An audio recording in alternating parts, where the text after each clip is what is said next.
Então, você precisa gerar o problema para depois aparecer voluntariamente com uma solução. O governo é uma espécie de incendiário que depois de gerar o problema, aparece voluntariamente como bombeiro, dizendo assim, bom, agora que temos aqui um incêndio, eu preciso de uns cobrezinhos de vocês aí para resolver o problema.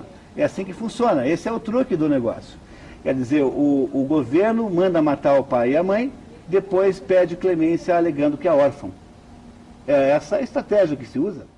O que eles estão fazendo é o seguinte, como é que você faz para aumentar o tamanho do Estado? Vamos pensar como se nós fôssemos socialistas querendo implementar aqui o socialismo.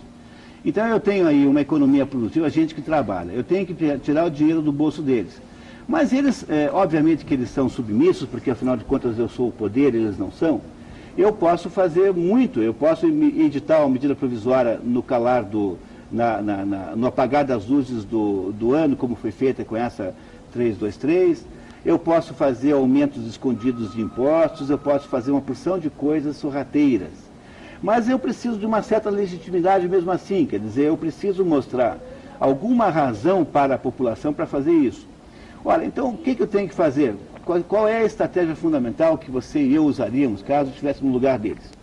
Nós temos que criar a ideia de que todo mundo na sociedade é inimigo de todo mundo. Porque se todo mundo é o mundo, então tem que ter alguém que faça uma espécie de arbitragem dessas inimizades. Essas inimizades têm que ser arbitradas por alguém, e esse alguém é o Estado. Então, como é que eu faço isso? Eu crio, por exemplo, um incentivo absolutamente sem cabimento a todas as reivindicações de minorias. Eu crio a ideia de que os pretos são inimigos dos brancos, ou o contrário. Eu crio a ideia de que os homens e as mulheres são inimigos. Imagine, o planeta Terra tem 7 bilhões de habitantes. Se não fosse. Claro que não tem 14 bilhões de homens e mulheres que geraram 7 bilhões, porque alguns são irmãos, né? Então, deve haver pelo menos um pouco mais do que 7 bilhões de homens e mulheres que já existiram e que produziram esses 7 bilhões de habitantes que tem hoje. Será que a humanidade, que foi capaz de reunir homens e mulheres voluntariamente para produzir 7 bilhões, foi feita? Se esse processo foi feito por um processo de inimizade, de conflito, você acredita nisso de verdade? Você é inimigo da sua mulher? A sua mulher é a sua inimiga? Será possível que a gente imagine que homens e mulheres são de fato inimigos e que é preciso ter uma intermediação do Estado para que eles deixem de ser? Assim, não, é justamente isso que é mesmo. Ou seja, então o que acontece quando você precisa criar um super-estado com superpoderes? Você precisa inventar briga em cada canto da cidade. Então você tem que inventar a ideia de que o cartola do futebol é inimigo do torcedor. Aí você gera um estatuto do torcedor. Você tem que criar a ideia de que o jovem é inimigo do velho. Então cria o estatuto do idoso. Tem que criar a ideia de que o branco é inimigo do preto, então se cria as leis de proteção e de anti-preconceito racial. Tem que criar a ideia de que os patrões são inimigos dos empregados, daí tem que criar a justiça trabalhista e mais o PROCON e não sei o que o consumidor é inimigo do patrão. Então, como é que é feito isso? É feito de uma maneira que pareça que todos os indivíduos na sociedade estão em embate, estão em distúrbios, estão em inimizade permanente.